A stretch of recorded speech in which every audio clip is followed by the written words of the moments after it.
Salve a igreja com a paz do Senhor, amém? Vamos dar início à nossa aula de hoje, vamos orar.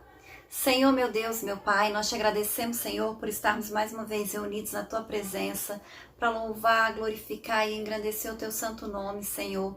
Te apresentamos as nossas vidas e pedimos que o Senhor venha nos dar sabedoria, que o Senhor venha nos dar discernimento e entendimento da Tua palavra, que nós possamos, Deus, crescer na Tua presença, Senhor, e tudo aquilo que vem para atrapalhar, Deus, o nosso aprendizado, que vem para atrapalhar o nosso crescimento, que vem para atrapalhar a nossa atenção, que o Senhor repreenda agora em nome de Jesus, Deus. E que o Senhor, meu Pai, esteja aqui conosco, nos ensinando, meu Pai, aumentando, Senhor, a nossa fé e nos dando sabedoria. É isso que nós pedimos e te agradecemos em nome de Jesus. Amém. Aleluia. A lição de hoje, o título dela é A Atuação do Espírito Santo no Plano da Redenção. O texto de leitura está em João, capítulo 16, do versículo 7 ao versículo 13, que diz assim: Todavia digo-vos a verdade, que vos convém que eu vá, porque se eu não for, o Consolador não virá a vós, mas, se eu for, enviar-vo-lo-ei. E quando ele vier, convencerá o mundo do pecado e da justiça e do juízo. Do pecado, porque não creem em mim. Da justiça, porque vou para o meu Pai e não me vereis mais. E do juízo, porque já o príncipe deste mundo está julgado. Ainda tenho muito que vos dizer, mas vós não o podeis suportar agora. Mas quando vier aquele Espírito da verdade, ele vos guiará em toda a verdade, porque não falará de si mesmo, mas dirá tudo o que tiver ouvido e vos anunciará o que há de vir. Amém? Aleluia. Então, na lição de hoje, nós vamos continuar falando sobre o Espírito Santo e a gente vai falar de hoje sobre a atuação do Espírito Santo no plano da salvação, no plano da redenção. Como nós vimos na lição passada, o Pai, o Filho e o Espírito Santo de Deus, eles são três, mas ao mesmo tempo eles são um. É um Deus trino, né? É a Santíssima Trindade. Os três têm os mesmos atributos, que é a onisciência, onipotência e onipresença. Por exemplo, o Espírito Santo de Deus, ele está comigo aqui agora, mas ele também está com você que está aí assistindo a aula. Quando eu oro, Deus escuta a minha oração, mas ao mesmo tempo ele também escuta a oração de todas as outras pessoas que estão orando junto comigo. Então ele é onipresente, né? Ele está em todos os lugares, ele sabe todas as coisas e ele pode todas as coisas, tanto o Pai quanto o Filho, como o Espírito Santo de Deus. Nós não podemos nos esquecer nunca que nós somos dependentes do Espírito Santo de Deus. Por mais capacitados que nós formos, por mais inteligentes, por mais que a gente se ache, né, uma pessoa suficiente, nós sempre vamos depender do Espírito Santo de Deus.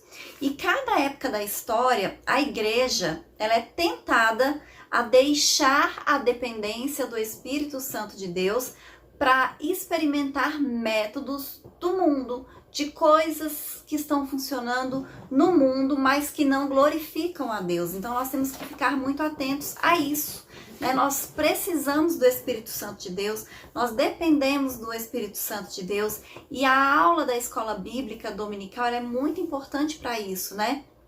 Para nos dar esse conhecimento, né, para nos dar esse entendimento, para que nós possamos aprender as verdades que estão escritas na Bíblia. Na lição de hoje também nós vamos estudar sobre esse processo da salvação da humanidade e sobre a edificação dos crentes e o papel que o Espírito Santo tem em tudo isso. Então, o Espírito Santo como promessa. A salvação da humanidade, ela foi um projeto de Deus, né? Esse Deus único, mas que ao mesmo tempo são três, que nós estamos falando desde a primeira aula, e isso foi desde a fundação do mundo. Eu já falei isso várias vezes. Quando Deus criou o mundo, quando Deus criou o homem, naquele momento, Deus já sabia que o homem ia pecar e ele já sabia que ia precisar de um plano de redenção, de salvação. Então, em momento algum, Deus foi pego de surpresa. Quando o homem pecou, Deus sabia que ele ia pecar, né? Mas ele criou um plano para isso. E quem faz parte desse plano? Jesus Cristo, que teve que vir como ser humano, pessoa de carne e osso, para viver como nós e morrer também, sentindo dores, sangrando, como uma pessoa comum, para morrer pelos nossos pecados, e também faz parte disso o Espírito Santo de Deus. Então, desde sempre, o Senhor já fez essa promessa do envio do Espírito Santo de Deus. Quando nós lemos o Antigo Testamento, nós vamos perceber em várias passagens que aparece já essa promessa da vinda do Espírito Santo de Deus. Então, isso é algo que já estava planejado e que foi anunciado por Deus desde sempre, desde o Antigo Testamento. A promessa messiânica. A promessa existe justamente porque existe um plano, né? E não é qualquer plano. E esse plano envolve 3 pessoas: o Pai, o Filho e o Espírito Santo de Deus. Então Deus anunciou diversas vezes e de diversas maneiras e por vários profetas a vinda tanto de Jesus ao mundo quanto do envio do Espírito Santo de Deus. Então o Senhor, ele já fez essa profecia, né, de que Jesus viria, de que o Espírito Santo também viria, e o Novo Testamento nos confirma isso, e também o Antigo Testamento. Então a salvação e a plenitude do Espírito Santo são anunciadas desde o Antigo Testamento para todo o povo. Eu vou falar só aqui 2 passagens onde os irmãos podem ler, que fala sobre isso. Isaías 44, versículo 3 e Joel 2, versículo 28 e versículo 32, na Antiga Aliança. Então, existe uma diferença na atuação do Espírito Santo antes e depois de Pentecostes. Isso é que é mais interessante para nós. Por quê? Porque no Antigo Testamento, a gente vê que já existia a atuação do Espírito Santo. Ele se manifestava de várias maneiras, de várias formas, né, através de várias pessoas. Mas o que aconteceu no dia de Pentecostes? Ele desceu sobre todos que estavam ali reunidos, buscando a presença de Deus. E quando ele encheu aquelas pessoas, todas elas falaram em línguas, todas elas profetizaram e receberam junto com o Espírito Santo dons espirituais, dons de curar, dons de profetizar, dons de realizar milagres. Então foram vários os dons que foram distribuídos após a descida do Espírito Santo no dia de Pentecostes. Amém? Aí agora falar sobre a promessa do Consolador. A vinda do Consolador, ela estava associada à volta de Jesus ao céu. Então convém que eu vá, porque se eu não for, o Consolador não virá a vós, versículo 7 que nós lemos. Então o Consolador, que é o Espírito Santo, ele só seria derramado sobre a igreja após a ida de Jesus. Até esse momento, algumas pessoas específicas, elas receberam o Espírito Santo de Deus. O próprio Jesus recebeu quando ele foi batizado.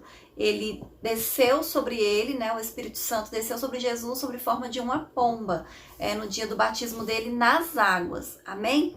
O cumprimento dessa promessa da descida do Espírito Santo estava vinculado ao sacrifício de Jesus na cruz, ao pagamento do preço pelo nosso resgate, pelos nossos pecados de Jesus na cruz. E Jesus também disse que tinha muita coisa para ensinar aos seus discípulos, mas eles ainda não estavam preparados para ouvir, porque muitas coisas eles precisavam do Espírito Santo para que eles fossem convencidos, para que eles pudessem entender verdadeiramente aquilo que Jesus estava falando. Tanto é que Jesus falou muitas coisas que eles não entenderam e só depois foi que eles passaram a entender aquilo que Jesus falou com eles.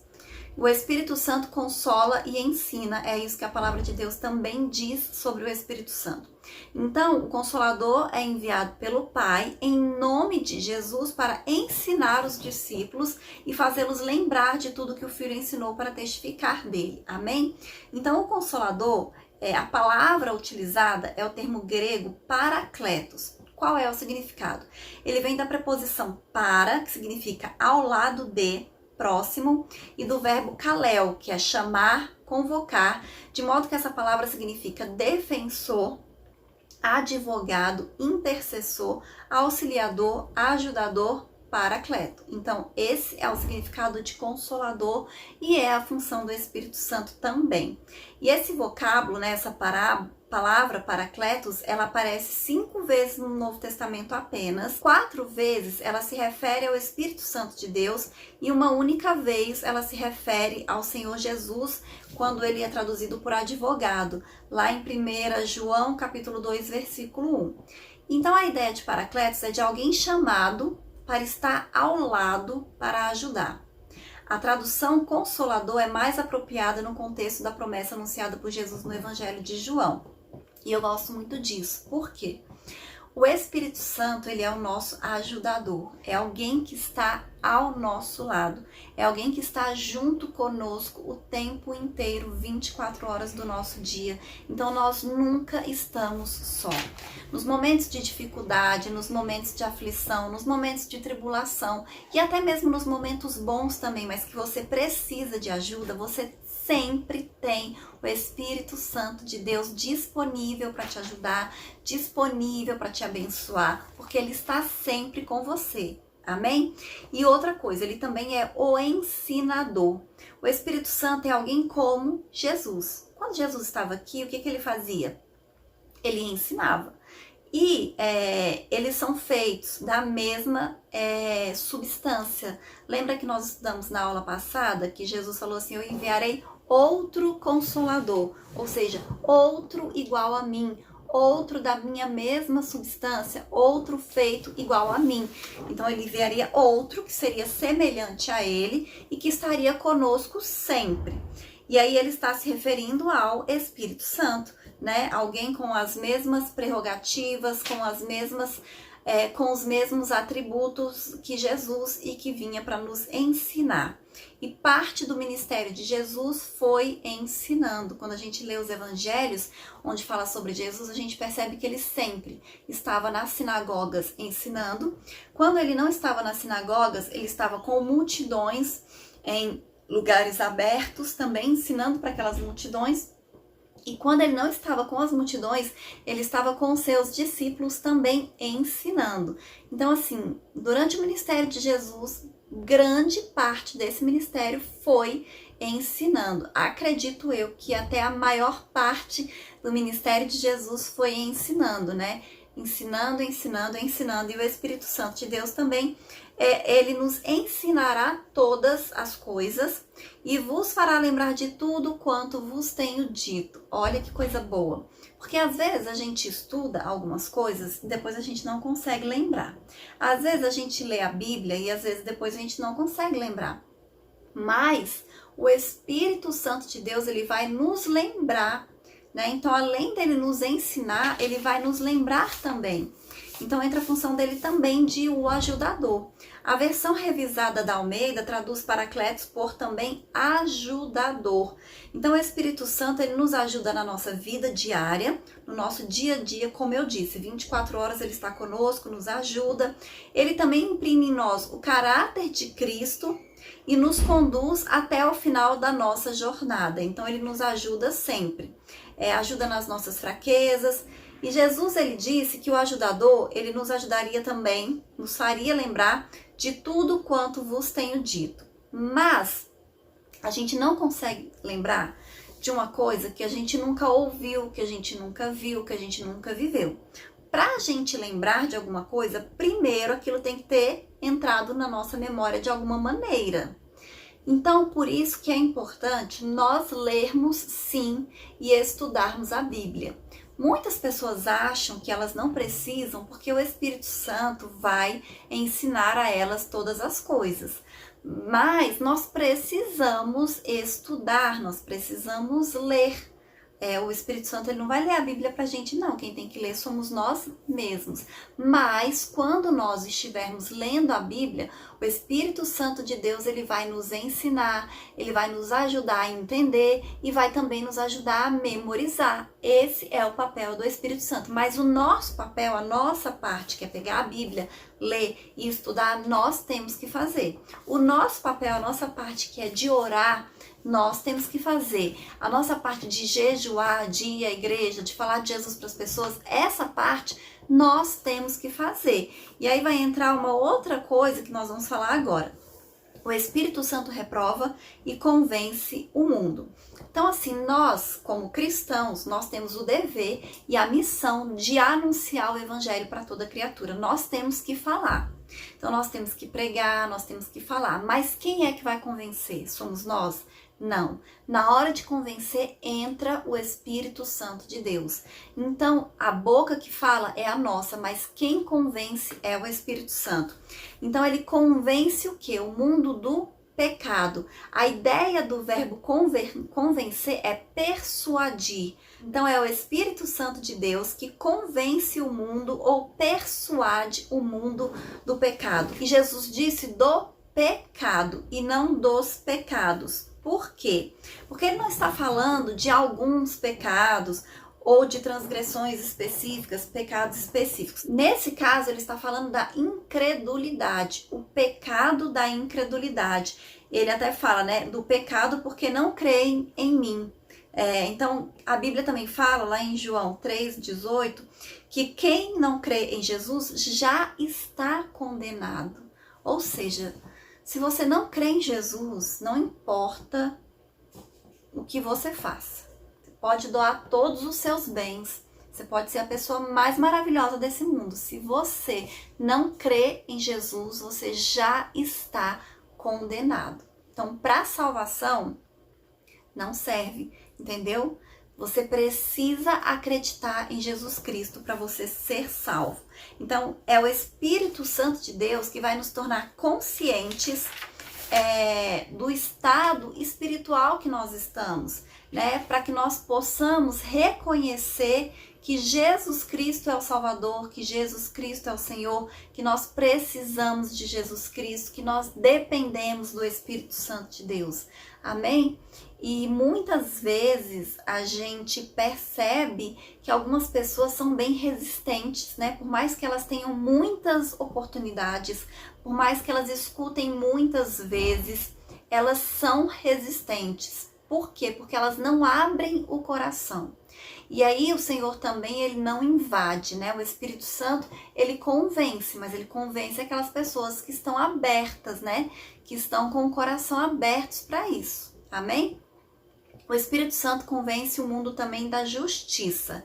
A justiça que o Espírito Santo convence o mundo é a justiça impecável de Cristo. Jesus morreu e ressuscitou dentre os mortos, né? E ele está, onde que a Bíblia diz que ele está? À destra de Deus intercedendo por nós. Romanos capítulo 1, versículo 4 fala sobre isso. Hebreus 7, 25 também fala sobre isso. Então ele voltou para o Pai e o mundo não o vê mais, mas o Consolador continua aqui persuadindo as pessoas da justiça de Cristo, persuadindo as pessoas a acreditarem que Jesus Cristo, ele pagou o preço. Jesus Cristo, ele já fez justiça, né? Ele já levou os nossos pecados e fazendo com que as pessoas entendam que elas precisam de Jesus, que elas precisam de salvação e que elas acreditem, né, nesse sacrifício que Jesus Cristo fez. E o Consolador, ele nos leva a Jesus, que é o nosso advogado, né? Nós temos um advogado para com o Pai, Jesus Cristo, o justo. E em Jesus Cristo está a propiciação, o pagamento pelos nossos pecados, né? Não somente pelos nossos pecados, mas pelos pecados do mundo inteiro. Foi isso que Jesus Cristo fez. E aí, se você pensar, é muita gente, né? Porque são das pessoas que existiram antes, das pessoas que existiram depois de Jesus, das pessoas que existirão ainda. É muita gente. Jesus Cristo pagou o preço pelo pecado de todas essas pessoas, mas só recebe a salvação quem acredita em Cristo. E nada mais justo, né? Porque se foi ele que pagou o preço, né? Foi ele que entregou a própria vida para que nós tivéssemos salvação, para que nós tivéssemos redenção. Nada mais justo que, para você receber a salvação, você tem que, no mínimo, acreditar em Jesus Cristo. Amém? O Espírito Santo convence o mundo do juízo. Jesus disse ainda, e do juízo, porque já o príncipe deste mundo está julgado. Quando a Bíblia fala o príncipe deste mundo, ela está se referindo a Satanás, que foi derrotado na cruz com a vitória de Cristo ali no Calvário. E é muito interessante porque Satanás, apesar dele não desistir, ele já está derrotado. E mesmo assim ele continua ali lutando, né, esperneando e fazendo um estrago. Mas o Espírito Santo é que convence o mundo disso, né, desse juízo, de que Jesus fez isso, né, de que Jesus pagou esse preço, de que Jesus derrotou Satanás na cruz. Então, nossos pecados todos, eles foram julgados ali na cruz em Cristo. E Satanás, ele perdeu todas as vidas que vierem a Jesus Cristo, que acreditarem em Jesus Cristo através da ação do Espírito Santo de Deus. Então, nós podemos perceber o quanto o Espírito Santo de Deus ele é importante nesse processo de salvação, nesse processo de redenção. Amém? Porque é ele que convence as pessoas. E o diabo, ele continua lutando numa batalha na qual ele já sabe que perdeu, ele já sabe que está derrotado, né? E esse juízo é uma referência ao julgamento dos nossos pecados na cruz. E ao mesmo tempo ao julgamento de Satanás, que foi vencido por Jesus e da sua morte e ressurreição. Amém? Então eu vou ler a conclusão já que diz assim. Diante do exposto, ficamos sabendo que o sentido de consolador aplicado ao Espírito Santo é inerente à sua natureza e obra. O Espírito Santo atua na igreja para guiar o povo de Deus de forma coletiva, como as ovelhas individualmente, e age também no mundo no processo de salvação.